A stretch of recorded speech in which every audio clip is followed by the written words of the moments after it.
AAUW is me. I wanted to meet some new people and do some different things. And I also wanted to be part of an organization that had a social commitment to young women and the community at large. I want to be a contributing member of an organization where women help women in promoting education, in making friends, in entertaining one another, and in sharing ideas about this world. Women would want to join the AAUW because we have a very fierce commitment to equality and equity for women and girls. And if that's something that you're interested in, this is one of the best venues to help channel that energy. Hi, welcome to AAUW Connections. Tonight we're going to be talking about the Tech Museum of Science and its renewal. And here to tell us all about it is Elena Connor, who is the Vice President of Content Development at the museum. Welcome. Thank you. Thanks for having me. I understand you've been in this position for a little less than a year. A little less than a year. Now, before we go into the renewal and all that involves, why don't we just give, for any of the viewers who aren't too familiar with the tech, tell me a little bit about it. How long has it been there, that kind of thing. So the Tech Museum is located in downtown San Jose, and it was an idea, a beloved idea for a long time before it was a reality. So back in 1978, the Junior League of Palo Alto decided, you know, Silicon Valley needs its own museum, its own science and technology museum to really capture all the exciting innovations and the exciting culture that is that's taking place here.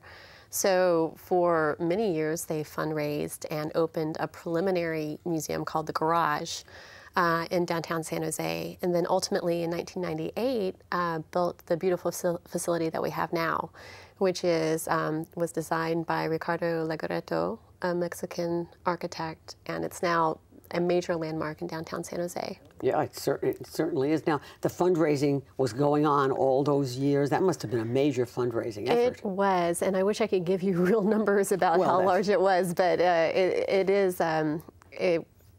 took many years and much networking and a lot of dreaming and a lot of scheming to bring to life the museum we know and love today.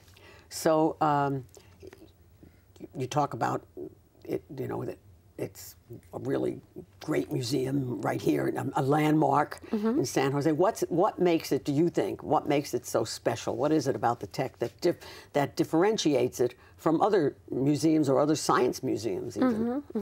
Yeah, it's a really fascinating place because it isn't just a science museum, it's a technology museum. And as far as I know, it's the only museum that really focuses on technology in the way that we do. You mean in a hands-on way? Or? Yeah, exactly. And so many science museums present science as a product. Here's all this cool science stuff, and when they do focus on technology, it's here's this gadget. We try to present science and technology as processes, and so we really want to inspire people to be innovators themselves. And so our museum, all of our exhibits have hands-on interactives where you can viscerally experience the lessons of science and how to apply them to real-world problems. Something else that's unique about the Tech Museum is its location in Silicon Valley. So we are capturing this process of innovation and the process of applying science to technology. But specifically, we're capturing how we do that Silicon Valley style, and that includes experimentation, collaboration, being open to failure, loving your mistakes as well as your successes. And so we really try to foster that kind of spirit in everything we do at the museum. Well, when you say that being open to failure, loving your mistakes, I mean, we know that happens in Silicon Valley, certainly, and it's one of the things that makes the development of technology in the United States very different than that encourages it and makes it different than what often happens in other countries. But how do you foster that in the museum? How do you, how do people, you know, learn to live with learn the fact that there are mistakes. Yeah, it's really it's at many different levels. So in our exhibits, we have plenty of exhibits that are open-ended experiences where there's not necessarily a right answer, or there's several different answers, and there's a lot of ways for it not to work. And so we try to build exhibits that encourage kids and adults alike to really play. Play is something that all creatures do to learn the skills that your species needs. And what humans do is we create tools that allow us to do all types of stuff, to augment our own capacities, to master our environments, to work better with each other. And so we try to give people the tools to play and experiment and innovate and create and fail and learn from your failures. So without feeling like a failure. Exactly, in a kind of safe and fun environment. And we do that on the museum floor in the form of our exhibits. And we also have a lot of programs, outreach programs, and our signature programs, including the Tech Challenge, which is where... Yeah, we'll talk about that a little later, but yeah, so we're definitely going to go into that. Okay, yeah, so we have these programs where we honor people who have taken big risks and moved the needle forward in the advancement of technology. So I notice also that on your online site, you speak about the fact that, and we know that the museum is certainly well known in the Bay Area and statewide, and then you talk about it being well known even internationally. And how do we know that? Well, first of all, we look at who's coming through our doors, and we see a lot of international tourists, and so they must have heard about us somewhere, and we presume some of them heard of it back home. But I think the most impressive thing we do as a museum is we have ongoing partnerships with museums around the world, including Science Center of Singapore, the City Museum of Barcelona.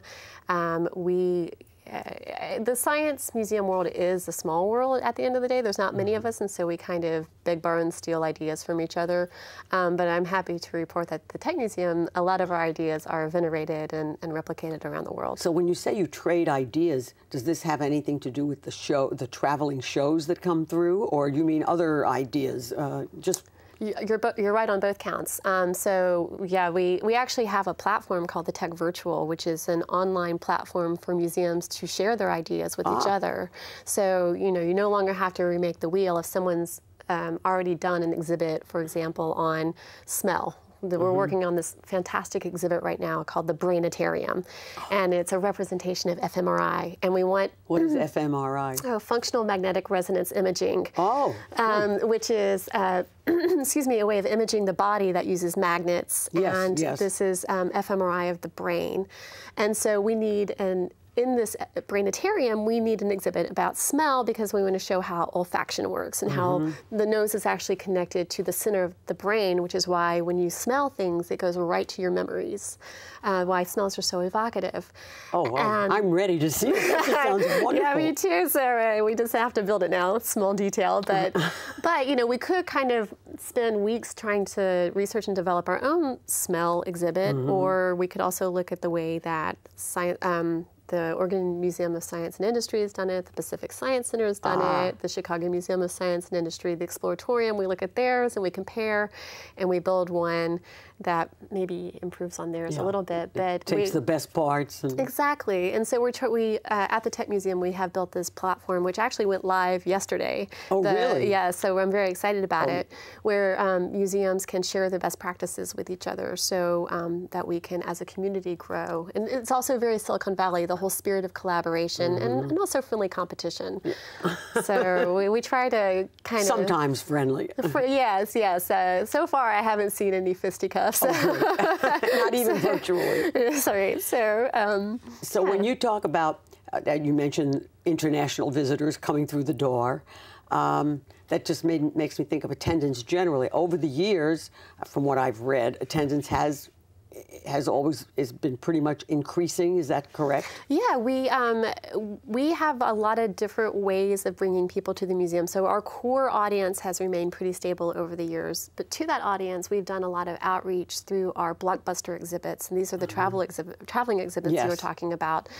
So we try to bring in at least one traveling exhibit per year, and we put it in Parkside Hall, which is adjacent to the Tech Museum. So recent hits have included Body Worlds. We have, right now, we have a Body Worlds exhibit that was customized for the Tech Museum and our audiences. I heard that it's really quite different than the first one. Yeah, it really focuses on the healthy body and ties into another gallery we're developing inside the museum called the Tech Health and Biotech Gallery. And so kind of looking at how technology reveals and shapes the entire human body.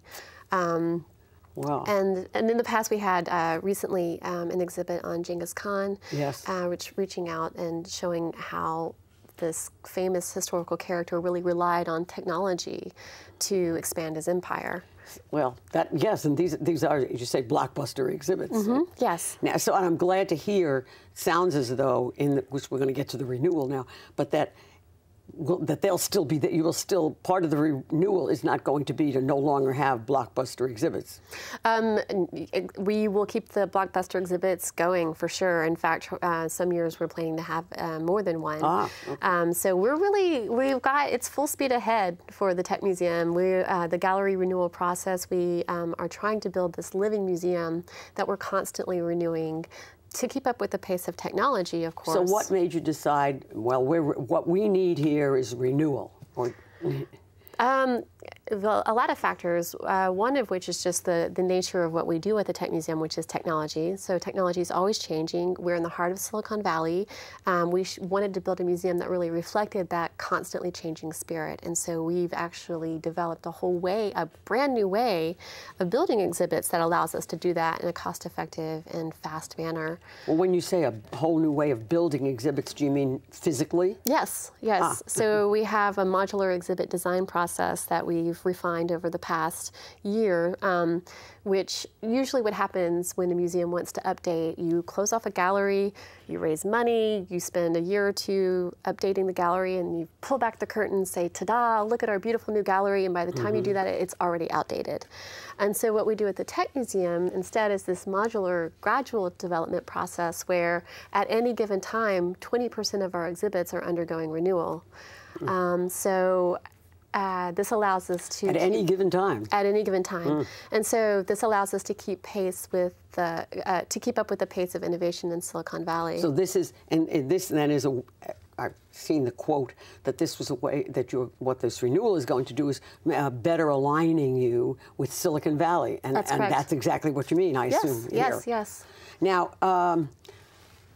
who would you consider, you talk about attendance, and what is your target audience?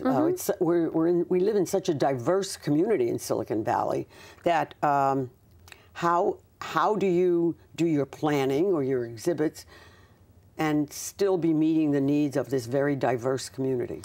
That's a great question. It's a great challenge as well. Historically, our core audience has been pretty much the people you would suspect, which are families in Silicon Valley who are involved in science, technology, engineering, and math. Of whom there are many.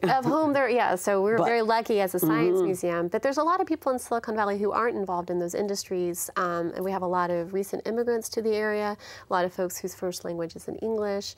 And we want to throw open the doors of the institution to those people as well. What do you do in that? How do you do outreach to those groups? Well, there's really easy things you can do, and there's much more difficult things. So the very easy thing we do, first of all of our exhibits are in English and Spanish, so we can serve our Spanish-speaking populations.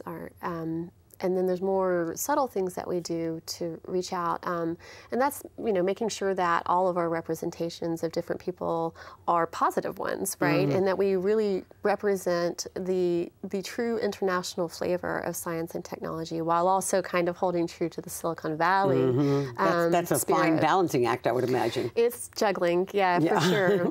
Juggling and balancing at the same time. But I think so. I'm a cultural psychologist by training, and it's very important to me personally and also professionally to make sure that we're reaching out to those audiences and bringing them in. Well, speaking of reaching out to different audiences, and it occurs to me that I wonder if you do special outreach to girls. And I ask this because in terms of AAUW, which is our sponsor, one of our big interests is interesting young girls and finding young girls who want to become scientists and engineers. And so we're interested in either of those disciplines or math. And we have made great efforts along those lines with some success. And I wonder, what is the tech? Are you doing any special outreach to girls? We do special outreach, and also in everything we do, we think about all these diverse audiences that we're serving to make sure that there's something there for everyone, a little something there for everyone, and a lot there for everyone as well. So for women and girls, we have targeted programs where so for example, we partner with the Girl Scouts, and Girl Scout troops come into the museum and do badge work on the relevant badges in science, technology, engineering, and math. We also do more subtle things, such as you know, in all of our exhibits, if there's a historical figure who happens to be a woman, we try to represent her. So, for example, many people don't realize the first computer scientists were actually women. Really? Yeah, so it's a story that kind of got lost in the history of computer science, but basically, a computer, before we had electronic computers, was a person who did a lot of math. And so you would hire a computer to do a really complicated equation. And during World War II... Oh, you mean that was actually a job called title? A computer. Yeah. Okay. So you'd sit there with your slide ruler and your, you know, your whatever tools and your paper and pencil and your eraser, and you'd go at it for 40 hours to figure out, for example, during World War II, bomb trajectories from airplanes under different weather conditions. And so during World War II, the University of Pennsylvania hired a bank of 80 women to do this because they were a lot cheaper than the men. And there were... The story never changes, does it? Exactly. But it turns out that down the hall of these women doing these calculations for the military, they were building the first computer, which was called the ENIAC, the electronic computer. And they needed someone to program it. And so they took these women and they became the first computer programmers. Well, that is really an interesting fact, and especially meaningful to AAUW. Yes, so in the, you know, there's a lot of stories like that are easy to weave into the content of the exhibits and our programs. We have the targeted outreach, and then just also generally thinking about, you know, maybe a lot of audiences aren't super interested in tearing things about and figuring out how they work, but they might be interested in, hey, I have a problem in my community. How do I solve it? Is there a technological solution? So we also try to come at these questions from the angle of solving real-world problems. Well, that brings me to that just makes another question jump into my mind, because we've been talking about young people coming in. How about adults? Do you have programs for adults, or is it mostly geared to children, to young people? So historically, the museum's core audience has been middle school students and their families. Going forward, we are definitely expanding our reach into adults and having more. My personal goal for the Tech Museum is to make it the Center for Public Intellectual Life in Silicon Valley for everybody. I like that. Let's think. So make it the Center for Public Intellectual Life in Silicon Valley. Wow, that's a great vision. So that's not Stanford, and it's not Santa Clara, and it's not San Jose State. I want it to be a museum where everyone can come in. It's the doors are open to all to share ideas and really think about the future and be informed about issues that affect all of our lives, that we're all voting on, that we're all making decisions about, dealing with. And so that's something that's not just a project for middle school students, that's everybody. And that is, well, that would be wonderful. And I hope that you know, 5 years from now, maybe you can come back and tell about how you accomplished it all. Oh, I hope so. But now let's talk about the specifics of some of these galleries that you're going to be changing. You said that at any given time, 20% of them. How many galleries do you have in the museum? We have 6 galleries in the museum and over 125 exhibits. So you have a museum is made up of galleries, a gallery is made up of exhibits. So the galleries, and if you're familiar with the museum, 3 are downstairs. We have, oh, I'm sorry, there's 4 downstairs, I should know this. There is the Tech Challenge Gallery, Net Planet, Green by Design, and the Exploration Gallery, which is the one that everyone knows best. It has the earthquake platform, it has the jetpack chair. Upstairs we have Life Tech and Silicon Valley Innovation Gallery and the Tech Awards Gallery, which ties into our signature program that honors people around the world who are creating technology that benefits humanity. So which of the galleries, when you're not adding any new galleries, you're just changing the existing ones? Not currently. So which ones are you working on now, and have any been completed? And what we're gearing up to do is work on all of the galleries simultaneously, so at some portion of them. Right now we've completed a prototype version of the Tech Challenge Gallery, which is a place where kids, this gallery particularly does target children, and you go and you learn about the basics of physical science from other kids. So now the Tech Challenge, is that an event, an annual event? It is. Oh yeah, so sorry, I should explain. So we have a signature program called the Tech Challenge, which is yearly. This will be our 24th anniversary in 2011. Wow. And we present a real-world problem to teams of students in grades 5 through 12 who come up with a solution to the problem. So this year, the problem is the challenge is called Trash Island. So I don't know if you know this, but in the North Pacific, there is a trash pile the size of Texas.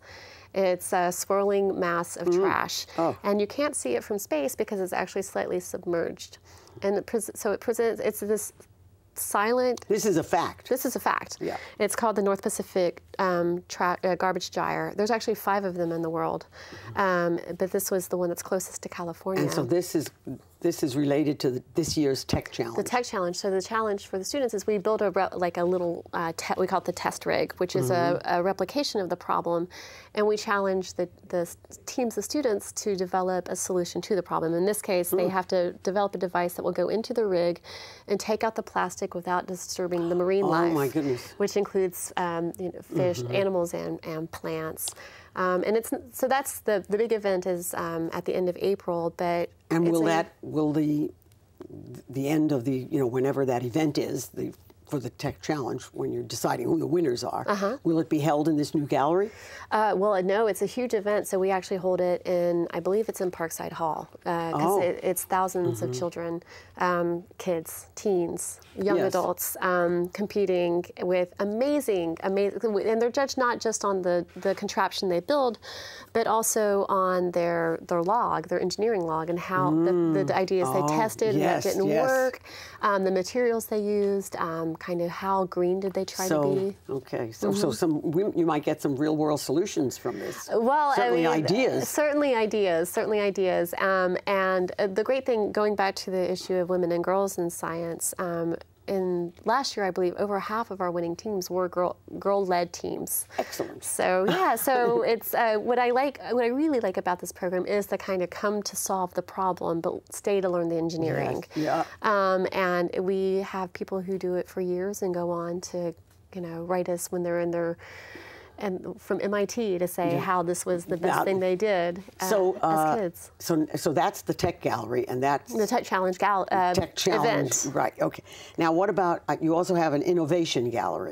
The Silicon Valley Innovation Gallery. And is that being worked on as well? Yes, we just in late September we opened the first phase of the renewal of that gallery. What's really interesting about that gallery, both kind of intellectually and even from a business standpoint, is these are all joint ventures with corporations.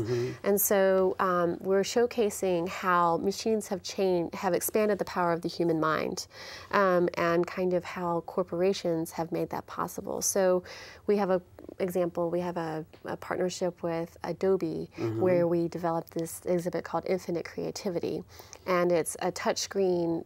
You finger paint digitally and collaborate with other people to produce this beautiful digital collage.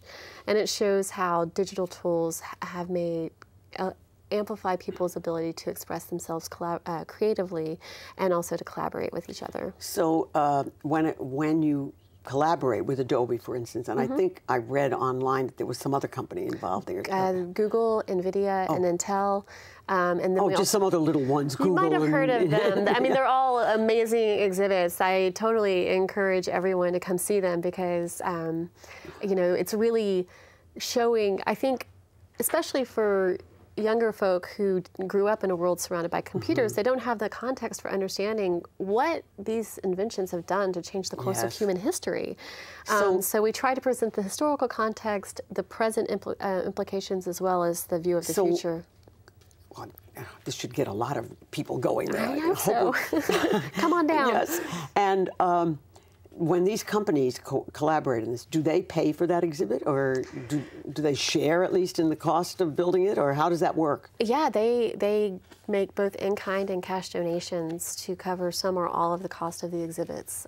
So it's an extreme generosity on the part of the corporations, and a great chance. I mean, and it's an interesting intellectually, I think, because I think everyone really wants to put the best product out there while meeting the needs of our audience, which isn't necessarily what they always are doing. And so we all have to put our heads together to think about what's appropriate for the Tech Museum. And I've just been really pleased with what people have produced. And so, and as we continue in time, as you continue in time, the other galleries will also be renewed. And so this is not, there's no end date. You don't say, oh, okay, in 2015 we'll be all done, because by definition, right, you're never done. Well, we're a technology museum, and with this new modular exhibit development plan, our goal is to be constantly updating so that we can keep pace with Silicon Valley, and do it in a way that doesn't hinder our visitors' experience, but also is a thoughtful representation of what's going on in the world. Well, one other thought, because we're running out of time, but that occurs to me as we've talked about the galleries and the audience. And will the IMAX Theater remain? Of course, yes. That we have the largest IMAX dome west of the Mississippi. It is one of our pride and joys, and we continue to update programming. We have a whole program called the Free Field Trip Program, where school groups can come to the museum during the day, and they have the option, the entrance to the museum is free, and they have the option also of going to the IMAX Theater or taking advantage of one of our many wonderful labs. Where we... And do many schools take advantage of that program? Very many schools. I believe we had, I'm not going to get this right, but many people, thousands of students come through our doors every year. That is just great, and I think not only your enthusiasm, but which is really contagious, but also just the information that you're conveying should get lots of people coming to the museum. Oh, I hope so. And I really thank you for appearing here tonight. This was fun, and thank you all for watching AAUW Connections. Thank you for having me.